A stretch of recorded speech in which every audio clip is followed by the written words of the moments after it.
Schneider Weisse, Tap 5, Meine Hopfenweisse, Weizen Dopplebock.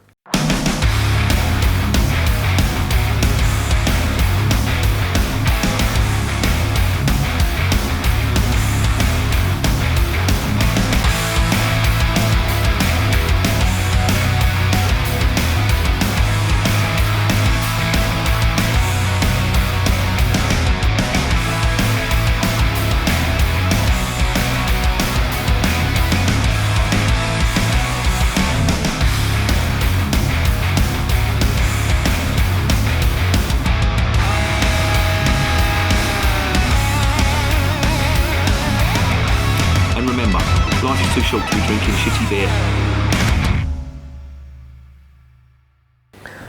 Fucking hell. For an old git like me trying to remember all that, it was very, very difficult.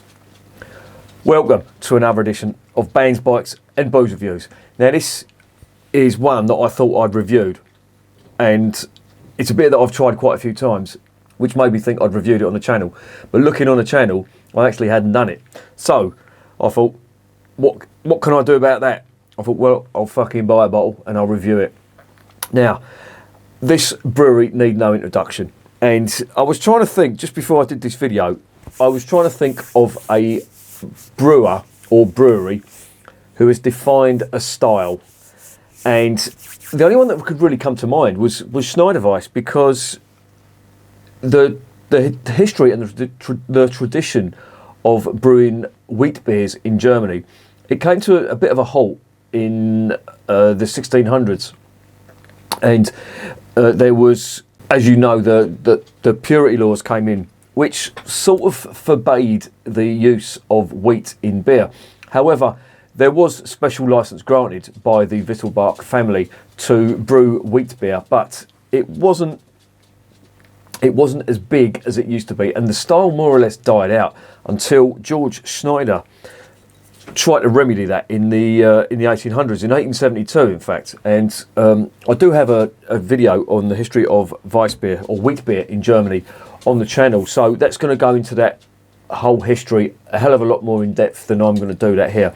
So if you want to know the history of German wheat beer, please look that video up. It'll go into a hell of a lot of detail, but you will find out that this lot, and specifically George Schneider, revived the style. He basically asked for special permission to brew the wheat beer, and he was obviously based in Bavaria, and that's why Bavaria has a great tradition of top quality wheat beer, and it comes from this lot, Schneider Weisse. Now, in my opinion, Schneider Weisse are the best wheat beer brewer in Germany, and for that German style in the world. Yes, I know there's craft brewers that do wheat beer in the German style, but none of them come close.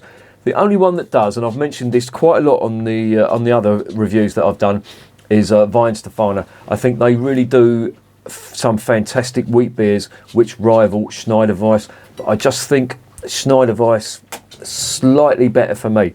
Now, a lot of people have commented on the channel that they prefer the Weizen, and that's perfectly fine. It's all about taste. There is no definitive rule saying that they make the best wheat beer, or either of them make the best wheat beers, but it's just my opinion, as are all these videos. And I hate when certain beer brewers and reviewers claim that this or their word is final, and it's not, because it's all about taste at the end of the day. And what I like, you might not like, and what you might not like, I like. It would be a boring old world if we all like the same stuff. But this stuff, Hopfenweisse, it's Weizen Dopplebock, and if you're not familiar with what that is, it's sometimes called a Weizenbock. But a Weizen Dopplebock is basically a Doppelbock that's brewed with wheat. Now, Schneider Weisse excel on this, and they have brewed some fantastic beers in this style. They do a Weizenbock, they do a Weizen Eisbock, and this is their Weizen Doppelbock. But the thing that makes this stand out, and as you probably know from the name of the beer, is the hops that they used in this. So they've dry hopped some Hallertau hops, which I'll go on to in the next section, in this beer. Now, why is that so special? Well, if you've ever watched any of my other reviews on wheat beer, you'll notice that the hops aren't really the big the big thing about the beer. Now, yes, there are hops in in all German wheat beers, but it's normally just the one, possibly two, and that's it. The big thing about German wheat beer is the yeast. That's what gives it its banana and its clove ester, and it's its signature taste, basically. And again, that's a bit of a Marmite flavour. Some people don't like that flavour and they will shun German wheat beers, and I perfectly get that, because that was me until I got the taste for it. And after I got the taste for it, I didn't want to drink any other wheat beer, or any other style of beer I should say, only wheat beer.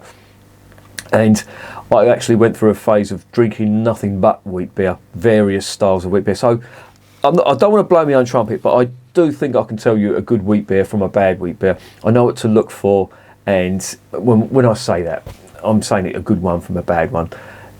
Again, it's all subjective, so I've just fucking contradicted myself there, haven't I? So I'm just going to rescind that last comment. I have a lot of experience of drinking wheat beers. However, the final decision on what you drink is up to you, because it's all a matter of taste. I have certain tastes in wheat beer that, if you're watching this, I'm assuming you're interested in, so I will impart them opinions onto you. But I have to say, I've not had a bad one from Schneider Weisse. I really do like what they do. They've got the tradition. They've more or less, in my opinion, they've more or less rejuvenated the style and made it their own. Well, it's all they brew, in fact, apart from the Helles that they do, which is very nice indeed. I've reviewed that on the channel. You should check that out. Very popular as well. It is in Bavaria too. But this stuff, I've had it a few times, and they actually used to sell it in the bar that was across the way from me in West London, called Hermann the German. And I first discovered it there, and I drank it quite a lot. They had quite a few of the Schneider beers in there, and that chain of restaurants and stroke bars has sadly gone now.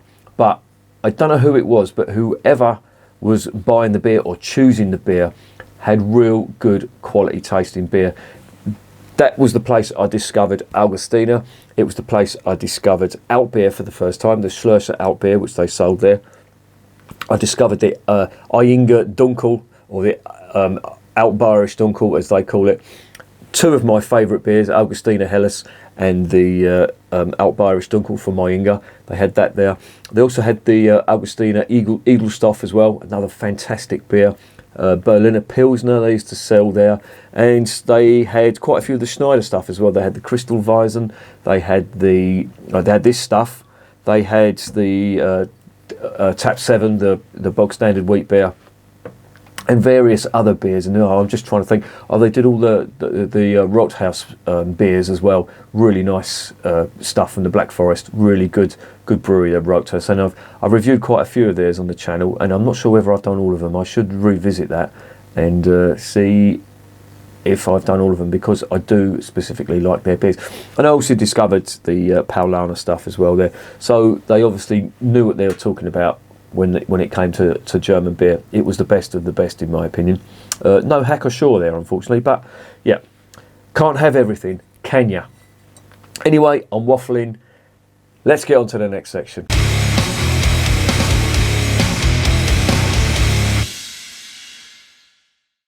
Okay, so this is a 500ml bottle. It is a bit hefty, this is 8.2%, which is, yeah, you got to treat this with respect, and it's sort of in keeping with what a Dopplebock is.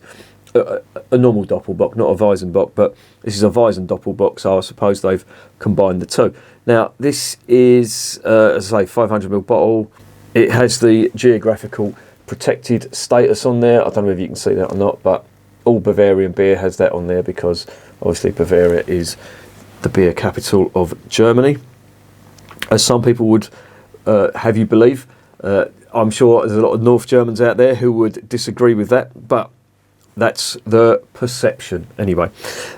This is quite a bitter wheat beer. Now, I want to get onto this specifically because one of the characteristics of wheat beer, or a German style or a Bavarian style wheat beer, is that it's relatively sweet. As I mentioned before, the esters on the yeast give you that banana and clove. There's quite a lot of banana sweetness on there. And there's also that bubblegum ester that I talk about quite a lot, which is very similar to the juicy fruit chewing gum style flavour. And your IBUs on them And there's something the dogs have found something to bark at. The IBUs on German wheat beer, the IBUs of course stand for the International Bittering Units. They're quite low. They're normally about 17, 18, sometimes 20, around that, which is relatively sweet. I've even seen it as low as 14. Now your average Helles is roughly around 25 IBUs. This is 40 IBUs. And that is Percy coming through the door. He knows it's dinner time, don't you, mate? Calm down, you'll get your dinner in a sec. But this is 40 IBUs, and 40 IBUs for this style of beer is very, very bitter. I've had West Coast IPAs, which are 40 IBUs, and they've been what West Coast IPAs are, very, very bitter. Now, this being a Weizen Dopplebock is at 40 IBUs is very, very bitter. And there's a reason for that. I'll get onto this now. This contains two specific types of hop. It contains Hallertau Tradition and Hallertau Sapphire. The Hallertau Tradition is earthy. It's got earthy notes, grassy notes, and some fruity notes on there as well. Used quite a lot in dry hopping. It gives it a very distinct flavour. But the Sapphire, the Hallertau Sapphire hop, is one of them hops that contains quite a lot of spice. And the reason for that is it's been bred from quite a few different hops, particularly Saaz hops, which are renowned for their spice. If you've ever had a Czech Pilsner and you've had that bitterness on there, that's all coming from the peppery spice that you get in Saaz hops. So that's the reason why I imagine that is 40 IBUs. That is bitter for a wheat beer. But I digress. Let's get this open and let's see what's going on.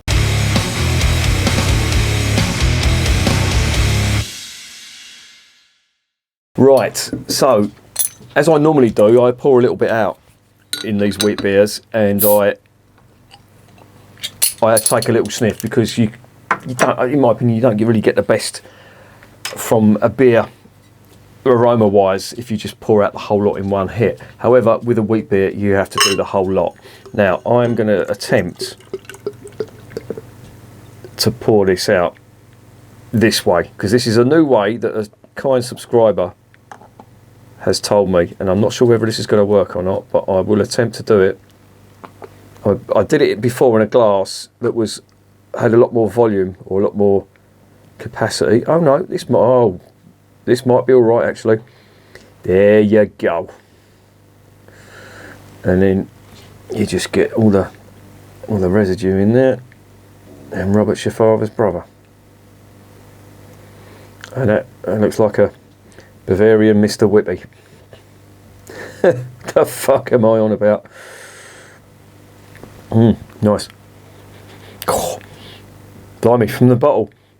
It's ages since I've had this, so I was gonna try and describe it from memory, and I decided not to in the end, but there is a lot going on aroma wise.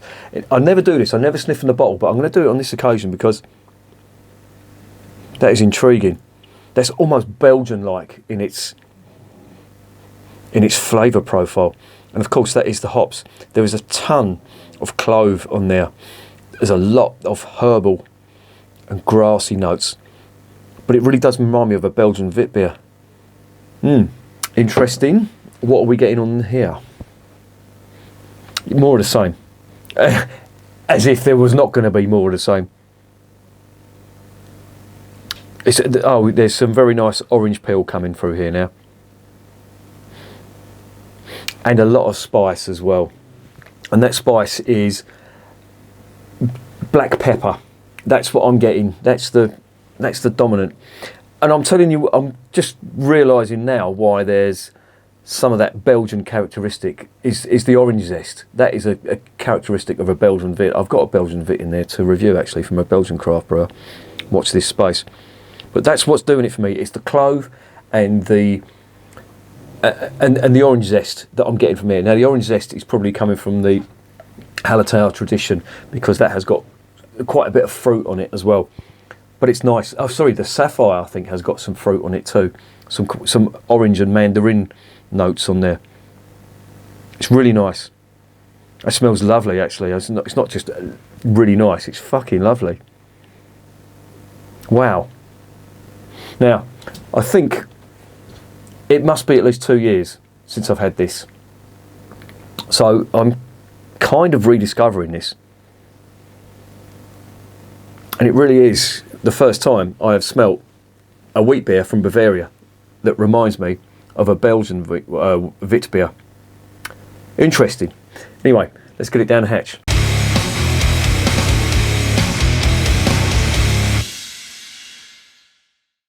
Bottoms up.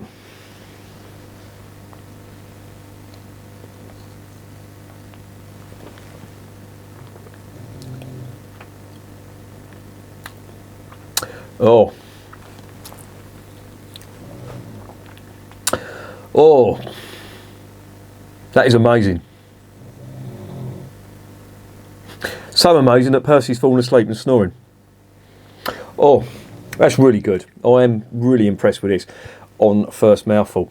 Right, first impression is big orange peel, orange zest, and nice clove as well. Again, I'm going to keep saying this throughout this review, and I'll say it at the start. If you're not a fan of Belgian wit beer, don't try this. I don't think you're going to like it. This is not your average Bavarian wheat beer. There's hardly any discernible banana esters on here at all. This really is about the hops.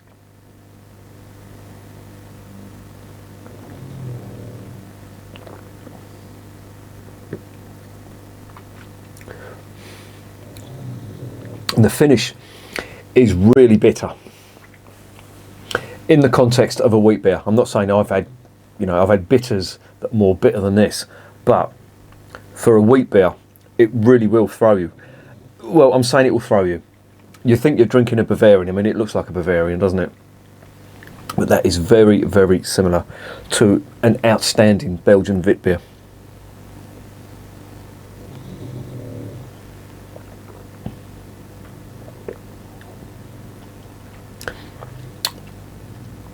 Oh, that finish. That's where you're getting your 40 IBUs. On the finish, it's very, very bitter. But on the palate, it's sweet. If you can imagine that. That really is a tale of two beers. So, you know how your tongue is divided up into, well, they say it is. Some people say it's a myth. I don't know. But I tell you, I definitely am getting some very sweet flavours on the palate. And it's sweet orange.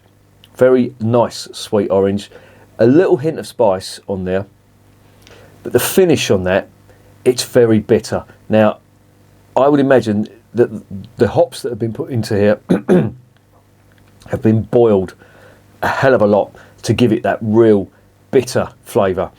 And the dry hopping has really brought out some nice fruity flavours on there, notably orange. I imagine some of that is coming from the yeast. I'm not sure whether it's the same strain of yeast they normally use, but there's definitely clove esters that are coming off there. And the orange, I don't think they've added orange peel to this. Does it say? Ingredients: water, wheat, fucking moly, barley, malt, hops, yeast. Yeah, so there's no adjuncts in here basically. And you can argue that wheat is an adjunct, but yeah, there's no orange peel like the Belgians put in here. I mean, the Belgians put a load of coriander in there. Not really getting the coriander, to be honest. This is more, it is herbal, but it's more like thyme.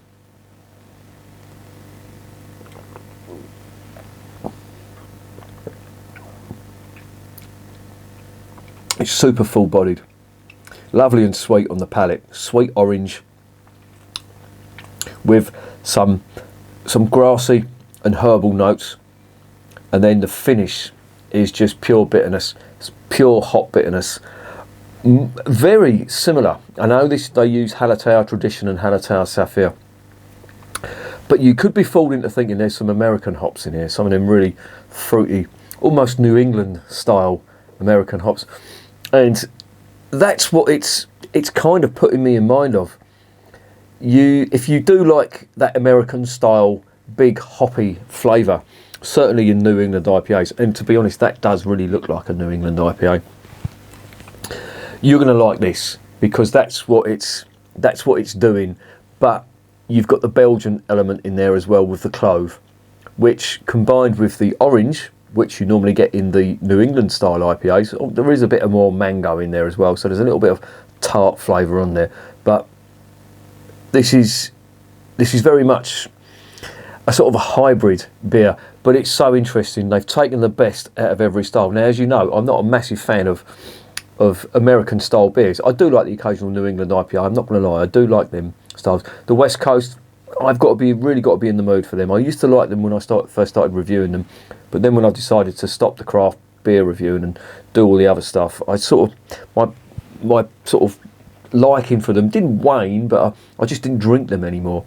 But this is reminding me of them style beers.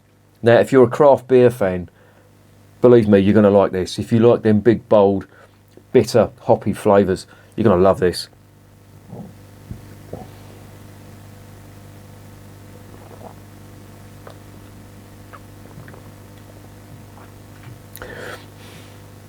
Oh, it's so good.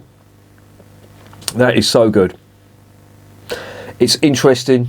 It's got a hell of a lot going on. It's very complex, very full-bodied, as you normally would expect with a wheat beer. But this is an absolute winner from Schneider Weisse. It really is. The flavours are huge. Big orange. No banana, unfortunately, or not that I can discern. This is all about the orange on here. You're getting the clove. That's definitely there. The hot bitterness on the back end. That's very much like as I say, a West Coast. You know, that big, piney, resinous bitterness that you get from American hops. That's what you're getting on the finish. And so, I know some of that's not going to be to your taste. That I know there are people on here who don't, or people who view these videos and they're not really into the American craft beer style flavour, and that's fine. To be honest, I'm not a massive fan either, but I don't mind it. I can tolerate it. This would be a great substitute if you're fed up paying craft beer prices. I'll get onto the price of this after this section, but that's my summary of it. Very nice, big, bold, fruity flavours, big, bold hop bitterness on the finish. Very full-bodied. It's got the mouthfeel of a really top quality German Weizen, and what you have to bear in mind is, though, this is not a traditional Bavarian Weissbier.